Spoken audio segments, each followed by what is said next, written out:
Hola Miguel, ¿qué tal? ¿Cómo estás? Pues che, semana 4, esta es semana grande, semana de Working Capital, ya trabajamos el activo no corriente y pasamos a la parte un poco más líquida, ¿no? Que, con lo que Muy, conlleva. muy bien, muy bien. Pues nada, bienvenidos todos a una nueva semana del curso de modelización.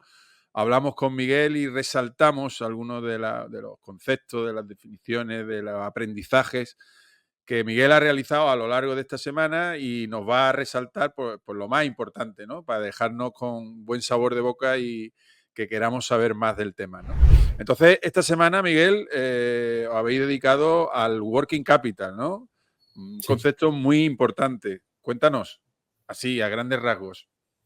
Bueno, al final creo que lo mejor para empezar un poco es hacer una pequeña definición, que creo que lo mejor es, siempre trasladamos de español a inglés y esta vez pues digo que al final es las necesidades operativas de fondo, un poco las necesidades que tiene la empresa para operar en el día a día, que son importantísimas porque puede ser la fuga de dinero, la entrada, entra en casi todos los conceptos, es súper importante el working capital. Y che, volviendo a lo de siempre, que sé que me reitero una barbaridad, pero el tema de los principios contables. Al final esto se genera por el principio del devengo, lo importante que es el primer vídeo que hicimos, ¿no? El principio de que al final el decalaje entre los ingresos y los cobros y los gastos y los pagos hace que esto no se termine de ese derecho que tienes con los clientes de recibir el dinero y esa obligación, ¿no? que tienes con los proveedores de pagar, pues falta para que se genere esto, el working capital. Exactamente. Miguel, muy rápidamente, también un ejemplo, ¿no? De algo que se integra en el working capital, algo que, como tú dices, provoque ese decalaje entre lo que es el ingreso y lo que es el cobro, por ejemplo. Pues yo creo que el mejor ejemplo, che, es el tema de los supermercados aquí en España. Al final creo que prácticamente todas las personas tienen bastante interiorizado cómo funciona, ¿no? Al final nadie le debe dinero a un supermercado y ellos sí deben dinero y al final ese decalaje de que ellos pagan a 60 días, aunque en su pérdida de ganancias se ve esa obligación de pago, pero no ha llegado a pagar. Mientras que nadie le debe dinero, como vuelvo a repetir, ¿no? Entonces, claro, generan una caja, o sea, le están financiando con un pasivo que no tiene ningún tipo de coste, que está permitiéndole crecer de una manera increíble, como hemos visto en los últimos años. Claro, el ejemplo sería Carrefour, ¿no? Que cuando compra, los proveedores le tienen que cobrar a 90 días, porque Carrefour impone su, ¿no? su forma de pago y impone a 90 días. Claro, ¿qué significa eso? Porque Carrefour tiene todo lo que tiene dentro, lo tiene, digamos, financiado a 90 días, ¿no? Pues bueno, pues ahí tenemos un ejemplo, ¿no? Claro. Y bueno, qué más resaltarías tú? Aparte de la definición de working capital, lo importante que es, etcétera, qué resaltas? Bueno, al final estos son dos conceptos, che, falta uno que es muy importante, que al final es el tema de la existencia. Estos supermercados al final tienen que gestionar existencias enormes, porque encima no son existencias que perduren, como esa parte del inmovilizado que vamos amortizando poco a poco, sino que al final aquí, si la fruta se pierde, al final hemos perdido la mercadería. Entonces, es súper importante que esos inventorios estén muy bien gestionados para poder tener un crecimiento sostenido y de manera correcta y que no, por así decirlo, no te coma ese inventario, ¿no? que tiene la empresa. Ujú.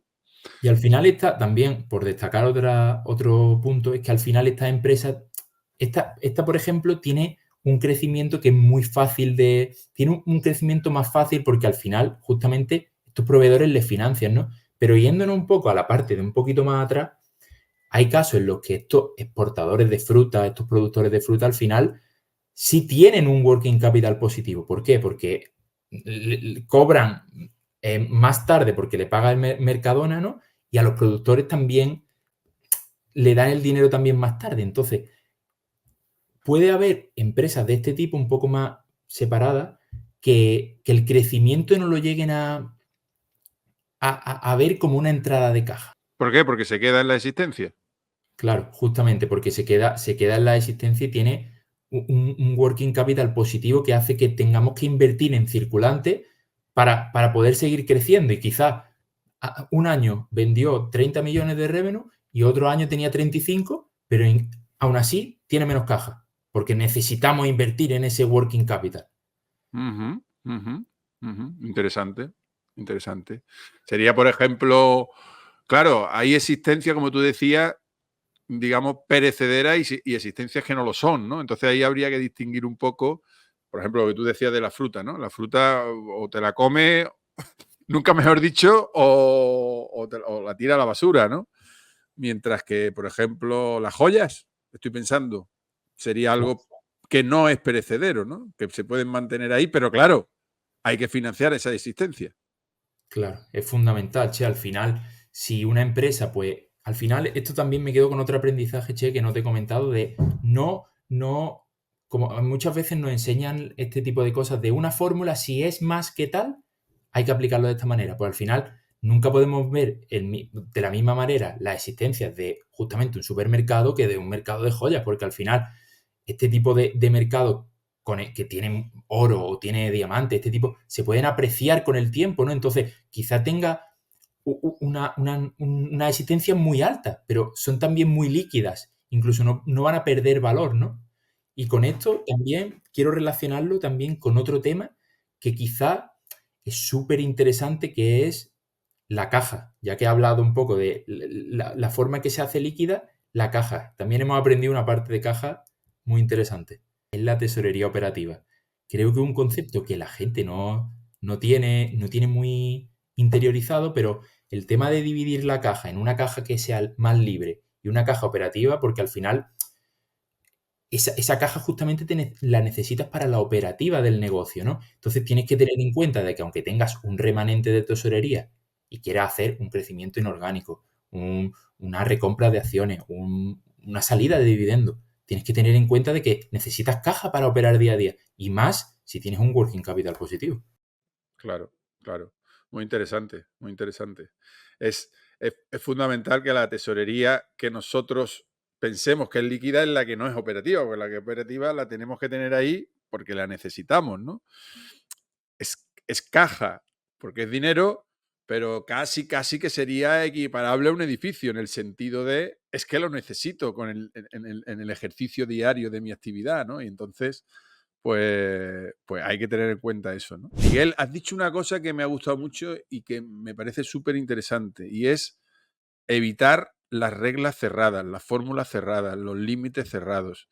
Yo creo que eso son atajos que, bueno, que hay veces cuando, digamos, ya estás trabajando en un sector concreto, en una empresa concreta, etcétera, etcétera, te pueden servir, pero cuando estás analizando diversos sectores, diversas empresas, etcétera, no te sirven. ¿Por qué? Pues porque cada uno tiene un posible límite, ¿no?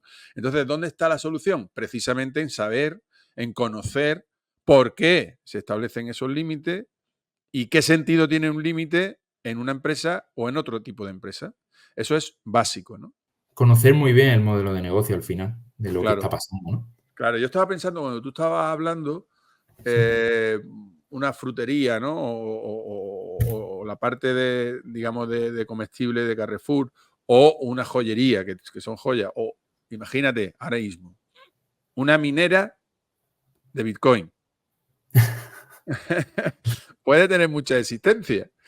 Y ahí hay que gestionar bien la existencia porque el Bitcoin se revaloriza, cae, sube, es muy nervioso. Es muy interesante ahí esa gestión, ¿no?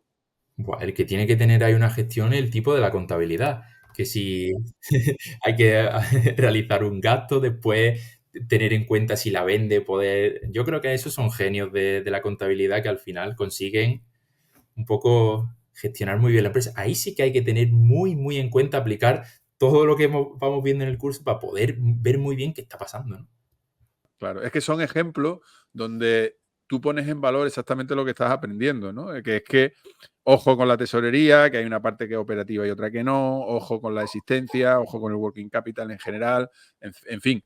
Y dependiendo sobre todo de la empresa a la que nos estemos refiriendo, a la que estemos estudiando, y aplicar todo ese conocimiento a esa empresa en ese momento. Yo creo que eso es básico. Pues sí, sí, yo me llevo esta semana el tema de la regla cerrada y creo que se aplicará un poco más adelante porque todavía no tenemos ese ROI, ese ROIC, esos porcentajes, llamémoslo así, ¿no? Y es importante también porque cuando vayamos analizando esos porcentajes te dan información, pero no es si esta tiene más que tal, es una buena inversión. No es tan fácil o tan sencillo como eso, ¿no? Miguel, pues como siempre, muchísimas gracias. Espero que sigas sacándole provecho al curso, como veo que estás haciendo, y que, bueno, cuando lo termine, pues sea un antes y un después. Yo espero que así sea. Vaya a ver. Tenemos pensado una cosa, Che y yo, que no la quiere desvelar, pero va a ser muy interesante. Muy bien, Miguel, pues hasta el próximo capítulo. Un abrazo.